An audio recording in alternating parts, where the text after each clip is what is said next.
Dan dugaan saya adalah bahwa keris Kanjeng Kiai Moga Sulaiman diberi sebagai jaminan antara dua pria yang membuat salah satu sepakat.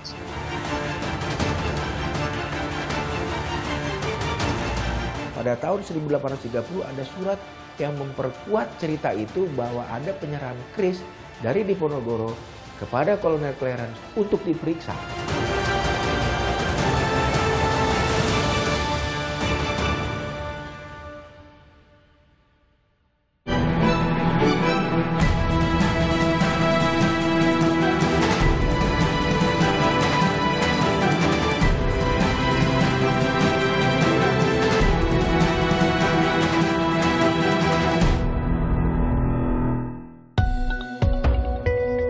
Raja Belanda Willem Alexander dan Ratu Maxima secara resmi memberikan keris Pangeran Diponegoro kepada Presiden Joko Widodo di Istana Bogor 1 bulan lalu. Ya, setelah 190 tahun berakhirnya Perang Jawa, keris sang pangeran akhirnya kembali ke pangkuan Ibu Pertiwi. Peristiwa bersejarah telah diukir oleh dua negara, Indonesia dan Belanda, atas dikembalikannya keris Pangeran Diponegoro ke tanah air. Berbagai polemik muncul ke permukaan, dari jenis hingga keaslian keris ini. Lalu, apa makna di balik pengembalian keris Pangeran Diponegoro? Ikuti saya menyingkap berbagai pendapat dan fakta mengenai keris yang akhirnya dikembalikan pada 10 Maret 2020.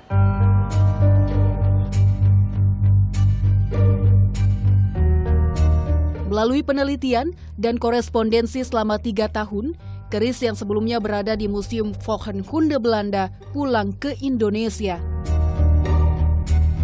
4 Maret 2020, Boni Triana bersama Dirjen Kementerian Pendidikan dan Kebudayaan Hilmar Farid, Profesor Sri Margana, sejarawan Universitas Gadjah Mada, beserta Duta Besar Indonesia untuk Belanda, I Gusti Agung Wusaka Puja, memeriksa benda yang diyakini milik Pangeran Diponegoro. Tapi tugas yang diberikan kepada saya, tugasnya untuk membantu publikasi. Karena ini based on research.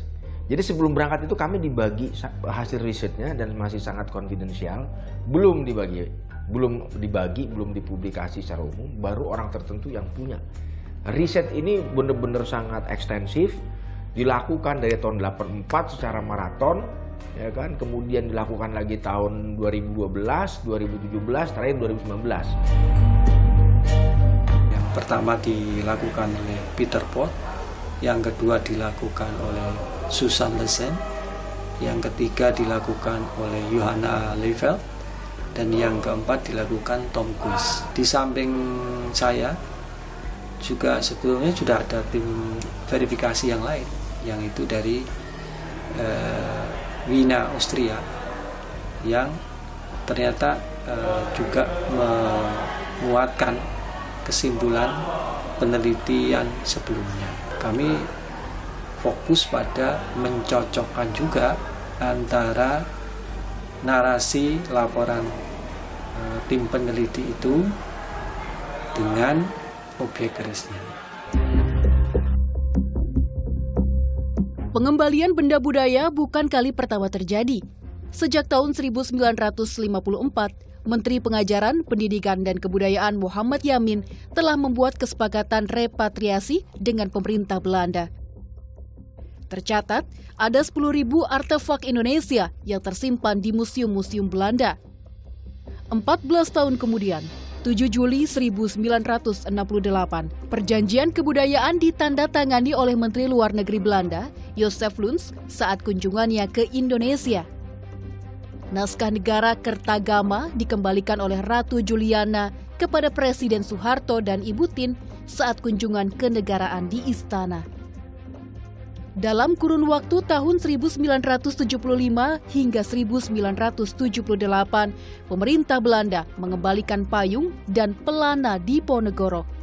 Selain itu, ada lukisan penangkapan Pangeran Diponegoro, hadiah dari Raden Saleh untuk Raja Willem III, dan Arca Kendedes yang dibawa ke Belanda tahun 1820.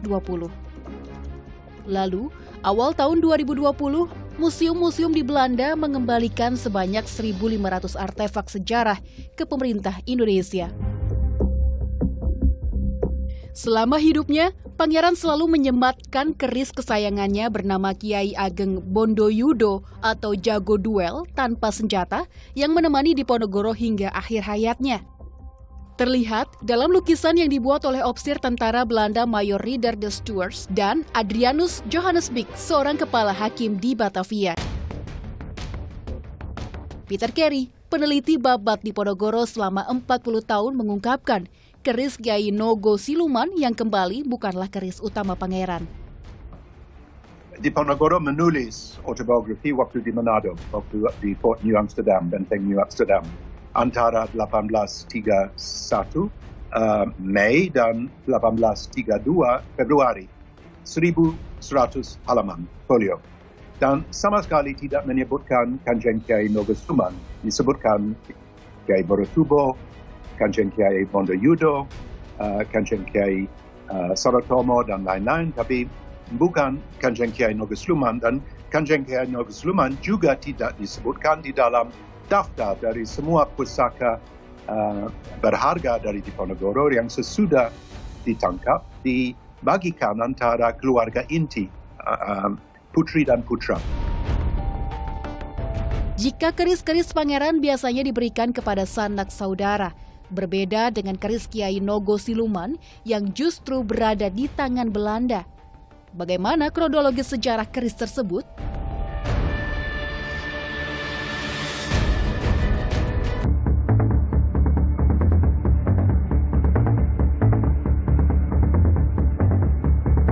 Pangeran Diponegoro memimpin Perang Jawa 1825 hingga 1830. Akibat perang ini, Belanda mengalami kerugian hingga 25 juta gulden atau setara dengan 300 juta dolar Amerika Serikat. Korban tewas akibat perang mencapai hampir 200.000 jiwa dan menewaskan 15.000 pasukan serdadu, serta merusak 1/4 dari seluruh areal pertanian. Kerugian perang selama 5 tahun mengakibatkan masyarakat Jawa Tengah bagian selatan harus membayar dengan tanam paksa selama 40 tahun lamanya.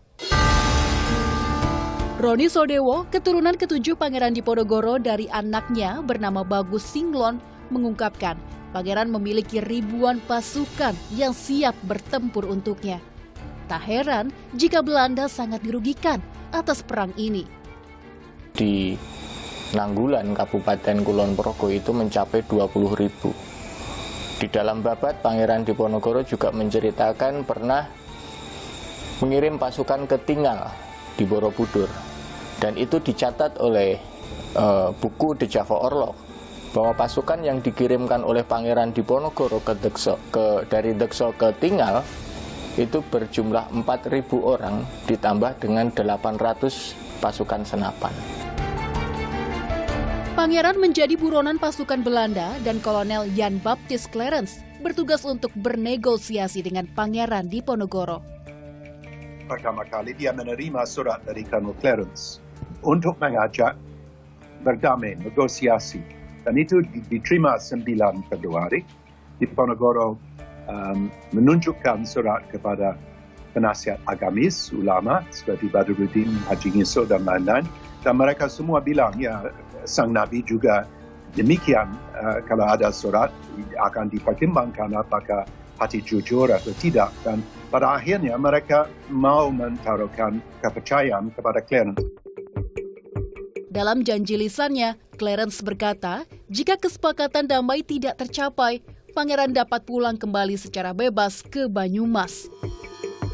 Pendugaan saya adalah bahwa keris Kanjeng Kiai Nogo Siluman diberi sebagai hadiah kepada Clarence pada waktu itu, atau diberi sebagai jaminan antara dua pria yang membuat salah satu sepakat. Di kawasan Kaliprogo, Meteseh, Magelang inilah Pangeran dan pengikutnya berjumlah 800 orang berkemah sebelum bertemu Jenderal Hendrik Marcus de Kock, seorang staf senior yang ditugaskan untuk menangkap Pangeran Diponegoro. Bagaikan air susu dibalas air tuba. Niat baik Diponegoro ke Magelang untuk bernegosiasi dibalas dengan pengkhianatan. Jadi waktu Diponegoro ditangkap pada hari Minggu 28 Maret, notabene hari raya Idul Fitri, itu datang sebagai pukulan, seperti sesuatu yang betul-betul mengkhianat. Mengkhianat tidak hanya politik, tapi mengkhianat secara personal, secara emosi. Sebab Diponegoro menaruh kepercayaan penuh kepada Belanda dan sebenarnya Belanda mengingkarkan janji dan membuat aib besar di atas pamuk Belanda untuk sebagai bangsa yang setia kepada janji. Peristiwa jebakan maut Belanda kepada pangeran dilukis oleh Raden Saleh dalam lukisannya berjudul Penangkapan Pemimpin Jawa Diponegoro. Jenderal de Kock dilukis berada di sebelah kiri Diponegoro mempersilahkan pangeran naik kereta kuda. Menariknya, de Kock dan opsirnya dilukis dengan ukuran kepala yang lebih besar, merupakan kritik Raden Saleh kepada pihak Belanda. Kolonel Clarence yang sebenarnya tidak berada di Magelang dalam peristiwa ini, sengaja dilukis dengan posisi berada di belakang pangeran.